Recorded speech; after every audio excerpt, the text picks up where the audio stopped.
Olá, eu sou Cavalcante Júnior e este é o Pode Vir, o podcast da vida acontecendo. E quem senta-se à mesa neste episódio é Jane Azeredo, atriz, para conversarmos sobre uma vida ao teatro. Jane, seja muito bem-vinda ao Pode Vir. Satisfação enorme te receber. Muito obrigada. Satisfação é toda nossa.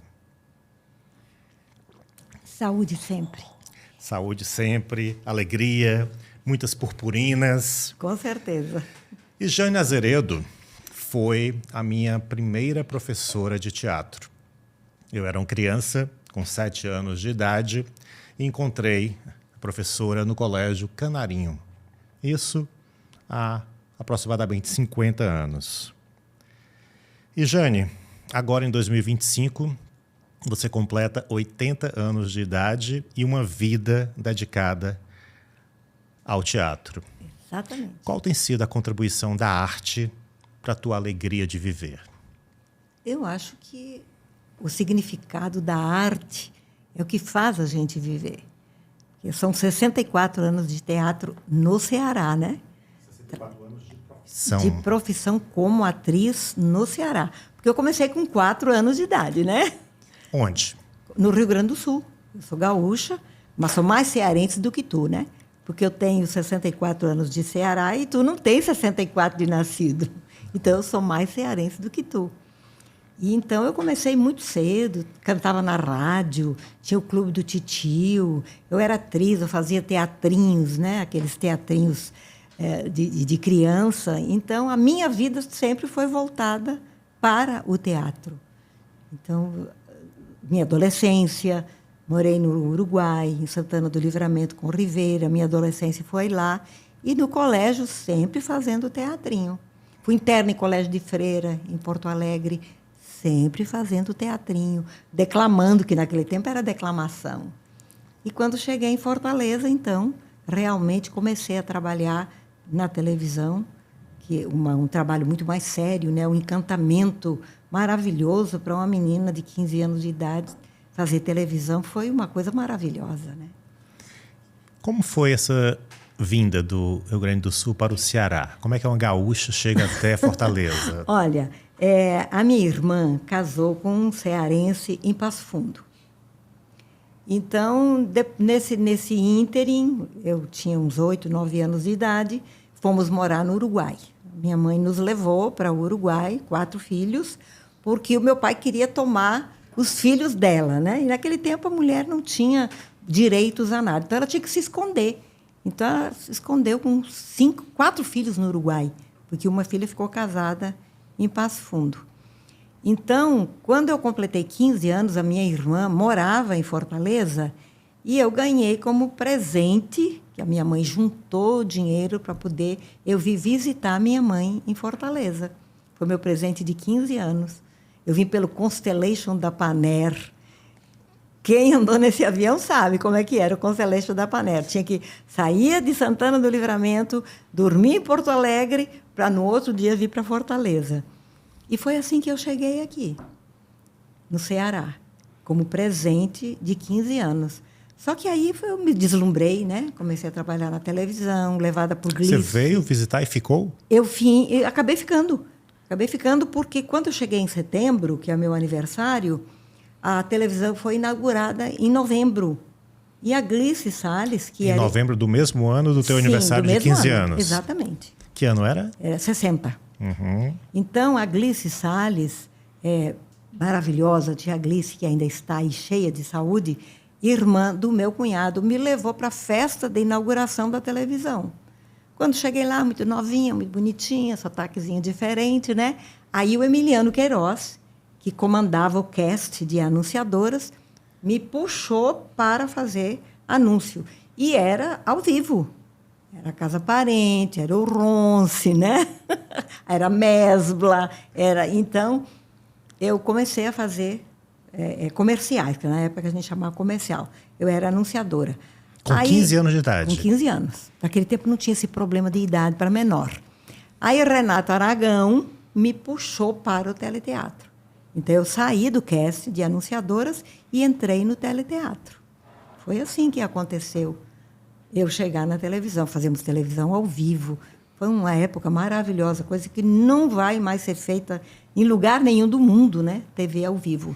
Então, foi assim que eu cheguei no Ceará. Para quem não acompanhou essa época do teleteatro, fala para a gente como é que você trabalhava no teleteatro. Olha, Cavalcante, era uma coisa assim mágica, sabe? Nós tínhamos um grande cenógrafo, que era o Rinaldo Moreira, casado também com uma atriz, que era Maria Luísa, e ele fazia cenários fantásticos. Então, era feito o cenário, a gente recebia um texto, passado no mimeógrafo aquele, né, de álcool, com aquele cheiro todo. A gente recebia, de tarde tinha um ensaio no cenário e de noite era apresentado ao vivo. E tu tinha que te virar, sabe? Entrava em cena, o que acontecesse, tu tinha que resolver o problema ali. Então, era tudo ao vivo. E, infelizmente, não ficou nada registrado, porque não existia gravação. Então, tudo que foi feito naquele período morreu. Nós não temos nada disso. Hoje só se fala em TV educativa, né? Canal 5, porque o Canal 5 foi que encampou. Era TV Ceará, Canal 2. Nessa época era TV Ceará. TV Ceará, que era da TV Tupi. Então, quando a Tupi fechou, né? Despacha todo mundo, não vai ter mais nada. Acabou o teleteatro, começaram a chegar os enlatados, os prontos, né? E o elenco todo ficou sem trabalho. Não tinha mais o que fazer. Nem o áudio era gravado? Não ficou nada gravado, porque não existia. Eu acho que era tal de uma peça de Orticon, acho que chamava nessa época, que era uma coisa que gravava. Então, essa gravação só veio muito depois que eu já tinha saído da televisão. Mas tudo que foi feito naquele período foi perdido. E até os textos que seriam guardados, que seriam documento, foi queimado. Teve um incêndio e queimou, né, tudo isso que tinha, o que a gente tinha feito, não ficou nada. O que ficou são as fotografias do Leocácio Ferreira, um grande fotógrafo. Hoje o filho dele tem todo esse arsenal de fotos, quando a gente precisa recorre a ele, e ele tem os negativos, tem toda a história da TV Ceará, ele tem todos os atores da época, que não são muitos, né? Que esqueceram de mim, recorrem ao Leocácio, filho, para poder ter essas fotos. Eu consegui recuperar algumas ainda, que muitas coisas foram perdidas. Mas ele tem tudo isso, toda essa história, ele tem tudo documentado por esse fotógrafo. Felizes de nós que estamos acompanhando esse episódio, de poder resgatar essa memória viva a partir da experiência profissional de Jane Azeredo, 64 anos em Fortaleza, dedicados ao teatro. Quais são as melhores lembranças desses 64 anos, Jane? Olha, eu nunca parei no teatro, né? Eu tive a minha vida paralela, porque o artista não sobrevive, né? Infelizmente, nós não podemos sobreviver de teatro. Então, eu tive a minha formação, trabalhei na FEBENSE como concursada, como psicopedagoga. Então, eu cumpri 30 anos de trabalho junto ao menor, né? Os menores, que na época eu trabalhava mais na área curativa, que tinha a área educativa e a área curativa, que eram os menores de alta periculosidade. Foi onde eu me aposentei. Porque se eu fosse viver de arte, hoje estaria numa situação bem precária, porque aqui no Ceará não se vive de arte. Ainda hoje? Não se vive. Então, mas eu continuo no teatro. Então, é aquele teatro assim que você faz tudo. Você paga a publicidade, você compra o figurino, você compra o tecido, você costura, você passa 5 meses ensaiando, aí você estreia e tem 5 gatos pingados na plateia. Infelizmente, nós não temos uma plateia ainda do Ceará. A gente do Ceará não tem, porque é muito valorizado. Escutem. Nós ainda não temos uma plateia do Ceará. Não. Explica melhor isso. É muito valorizado que vem de fora. Quando vem um espetáculo de fora, que tem um global, que tem uma pessoa que apareça nas novelas, que esteja com nome, aí então o teatro fica cheio. São vendidas as entradas com antecedência, 70, 80, 100 reais. A gente passa 5 meses trabalhando, faz tudo isso, e aí cobra 10 reais, 20 reais, para poder ter os nossos assistindo ao teatro, né? Não é valorizado. Eu lembro um dia que eu fui assistir um espetáculo de um amigo no Teatro Dragão do Mar, eu estava na fila para pagar, a entrada, e uma pessoa atrás de mim perguntou para a pessoa que vendia assim: essa peça aí é do Ceará ou é de fora? Aí a pessoa disse: não, é daqui do Ceará. Eu tenho a impressão que era até alguma coisa com o Silvério, que está agora no auge, né? Muito querido. Então, aí a pessoa disse: é do Ceará. Ah, não, então não me interessa não. E a pessoa saiu da fila. E aquilo me deu uma tristeza tão grande, sabe? Porque nós temos atores maravilhosos. Olha os atores que tem aí afora, né? Nós tivemos agora, inclusive, atores concorrendo de novo em Cannes, né? A segunda vez, primeira vez foi com Bacurau. Agora, gente que trabalhou com a gente no teatro, concorrendo lá, junto com aqueles atores que são considerados os maravilhosos. E o Ceará não valoriza a gente. O Ceará, quando pergunta: tu faz teatro? Eu nunca fui no Teatro Zé de Alencar. Como é que pode um cearense não ter ainda ido ao Teatro José de Alencar? E você ainda encontra gente que não conhece o teatro por dentro. Então, é uma batalha constante. Nós continuamos de pires na mão para poder montar um espetáculo. Então, a gente deixa o convite. Vamos ao teatro? Valoriza o teatro cearense, conhece o Teatro José de Alencar e os outros teatros que nós temos. Poucos, é verdade, poucos no Ceará. São poucos. São poucos, e, por sinal, poucos, e os que têm estão em estado precário. Talvez porque não estejam sendo frequentados. Exatamente. Não tem plateia, né? Não tem público, não tem interesse. Infelizmente, né, os nossos responsáveis pelos teatros estão deixando os teatros se acabarem. Nós temos aí vários teatros que fecharam. Nós temos teatros que foi inaugurado, mas não foi equipado. O teatro precisa de um equipamento. Então, não adianta você inaugurar uma casca e não ter nada dentro, né, para oferecer para os atores. Tem teatros que você tem que alugar a iluminação, você tem que alugar a sonoplastia para poder fazer um espetáculo. Infelizmente, nós ainda estamos nesse patamar. E olha que nós temos muitos grupos. O Ceará tem mais de 50 grupos de teatro que estão trabalhando. 50? Muito mais. Eu fui uma das fundadoras da Federação de Teatro Amador. Cheguei, inclusive, à vice-presidência e à presidência da federação.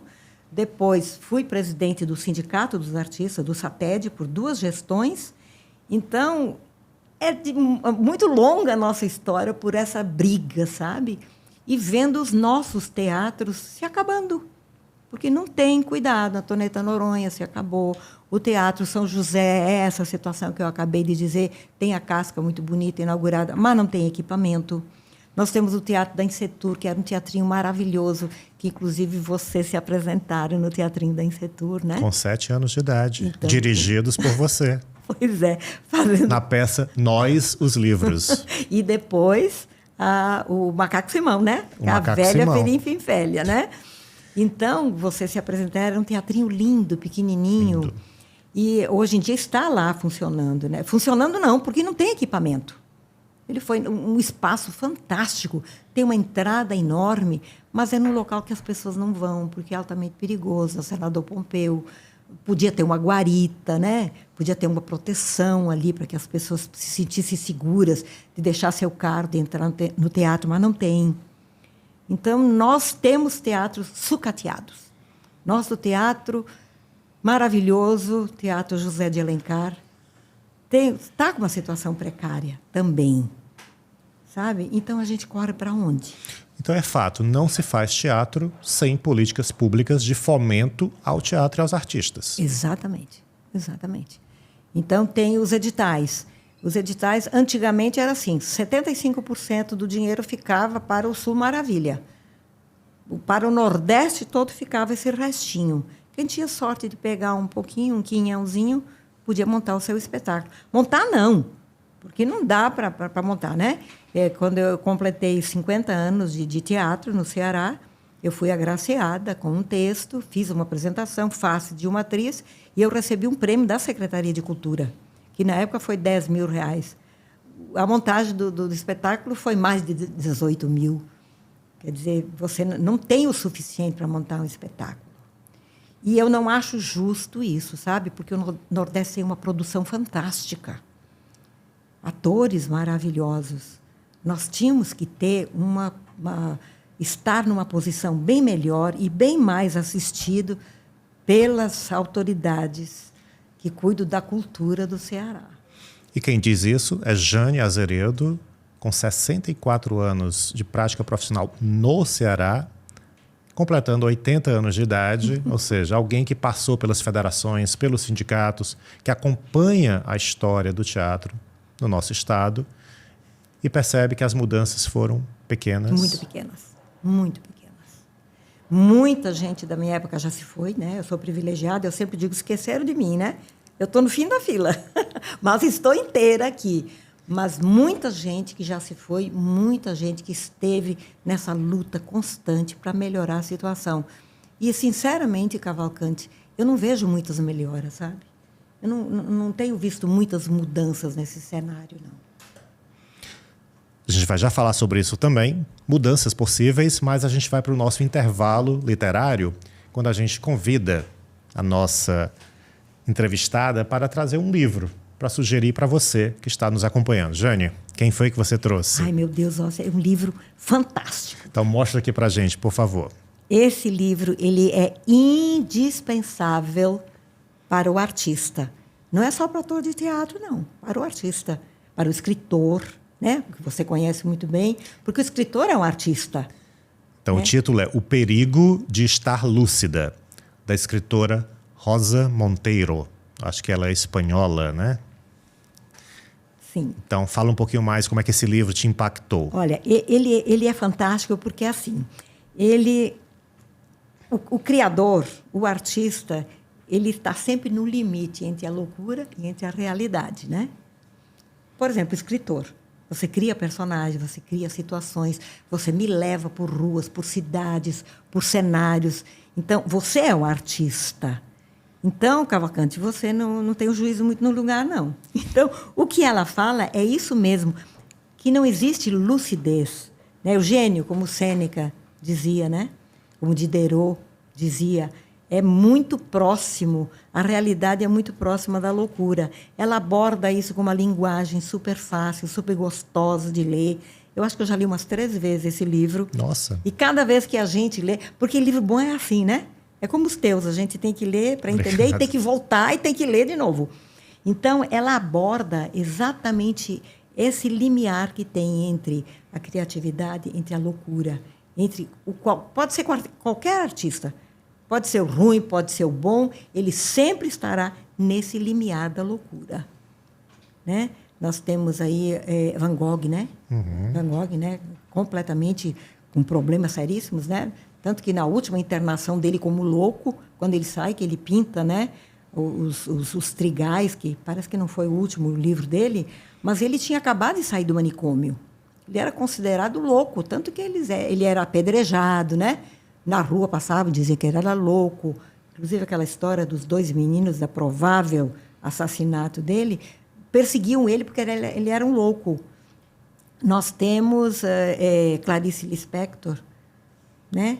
Que entre o limiar da realidade e da loucura. Então, o livro aborda... Lima Barreto. Todos eles, todos os artistas.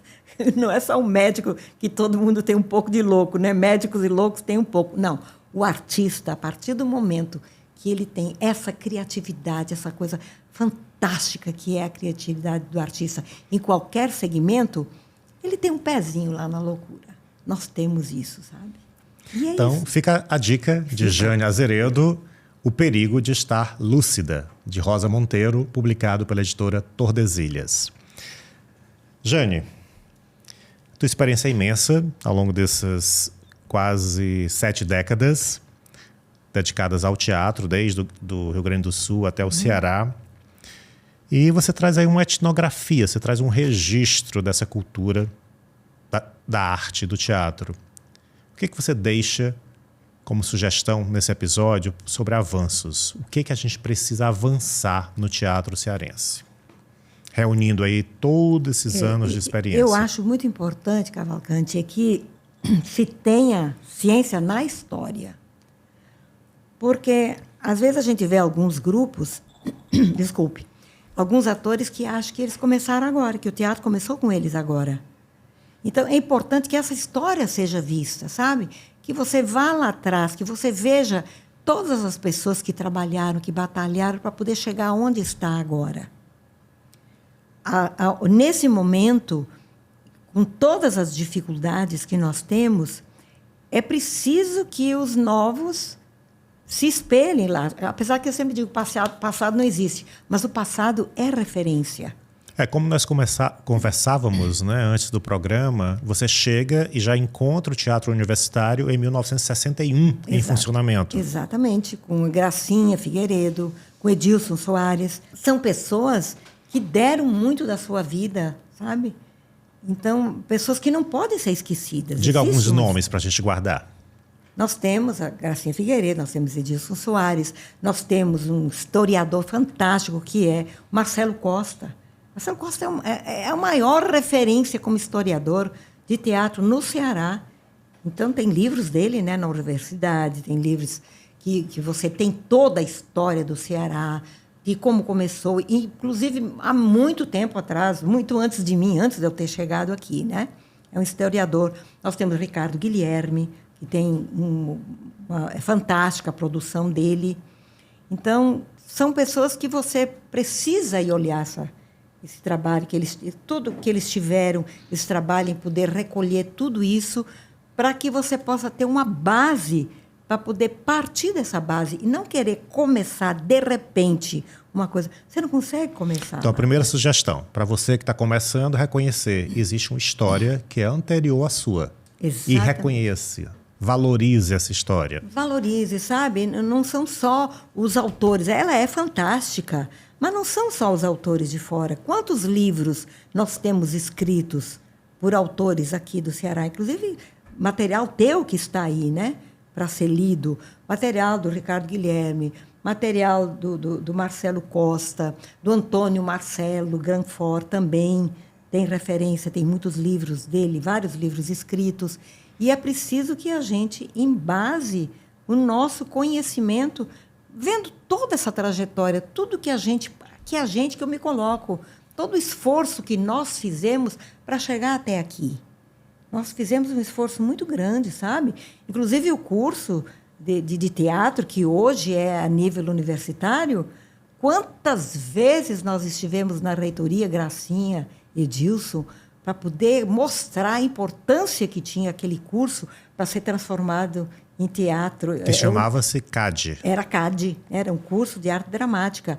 Quantas vezes a gente foi conversar com o reitor lá na reitoria para poder mostrar a importância que o Ceará precisava de uma escola, porque nós não tínhamos escola de teatro. Uhum. Nós éramos jogados, como na televisão, você decora o texto e entra aí e faz. No teatro era a mesma coisa, nós não tivemos escola. A escola surgiu a partir depois de um esforço nosso, né, dos mais antigos, para que a gente conseguisse isso aí, porque não existia. Nós fazíamos assim, a coisa era inato, né? Entra no palco e faz.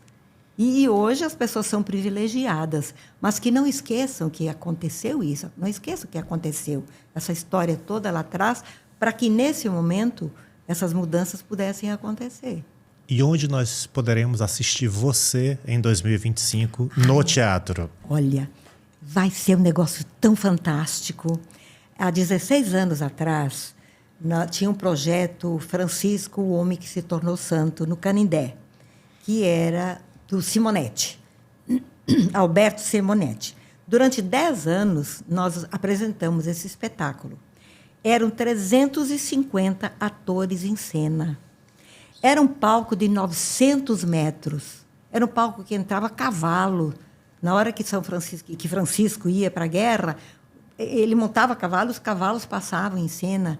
Era um espetáculo fantástico. Infelizmente, acabou há 16 anos atrás.